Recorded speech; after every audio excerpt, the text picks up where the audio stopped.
Hello, അപ്പോൾ എല്ലാവർക്കും നമ്മുടെ പുതിയൊരു വീഡിയോയിലേക്ക് സ്വാഗതം. അപ്പോൾ ഇതുപോലെ സോഫ്റ്റ് ആയിട്ടുള്ള ഒരു ബനാന കേക്കിൻ്റെ റെസിപ്പി ഒന്ന് നോക്കിയാലോ. ഇവിടെ എല്ലാം നമ്മൾ മിക്സിയിലാണ് കേട്ടോ ബ്ലെൻഡ് ചെയ്യാൻ പോകുന്നത്. ആദ്യം തന്നെ 2 മുട്ട എടുത്തിട്ടുണ്ട്. അതിലേക്ക് 1 ടീസ്പൂൺ വാനില എസൻസും കൂടി ചേർത്ത് നന്നായിട്ട് ബീറ്റ് ചെയ്തെടുക്കണം. ഇനി അതിലേക്ക് പൊടിച്ച പഞ്ചസാര 1 കപ്പ് ചേർത്ത് അതും നന്നായിട്ട് ബീറ്റ് ചെയ്യണം. ഇനി നെക്സ്റ്റ് നമ്മൾ ചേർക്കാൻ പോകുന്നത് ഒരു പഴമാണ് കേട്ടോ. ഒരു പഴവും റോബസ്റ്റ് പഴമാണ് കേട്ടോ എടുത്തിട്ടുള്ളത്. ഇനി അതിലേക്ക് ഒരു 1/2 കപ്പ് ഓയിലും കൂടെ ചേർത്തിട്ട് നന്നായിട്ട് ബീറ്റ് ചെയ്തിട്ട് ആ മിക്സർ നമ്മൾ വേറൊരു ബൗളിലേക്ക് ഒഴിച്ചിട്ടുണ്ട്. ഇനി 1 കപ്പ് മൈദ അതിലേക്കിട്ട് ഇതുപോലെ ഒന്ന് ഫോൾഡ് ചെയ്തെടുക്കണം.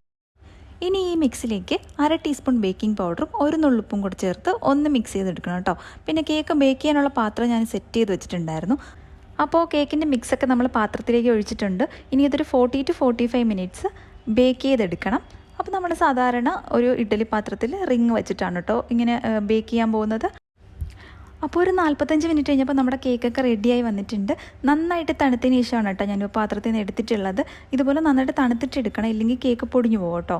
അപ്പോൾ ഇതുപോലെ ട്രൈ ചെയ്ത് നോക്കാത്തതുണ്ടെങ്കിൽ ഒന്ന് ട്രൈ ചെയ്ത് നോക്കണം. നല്ല സോഫ്റ്റ് ടേസ്റ്റി കേക്കാണ്.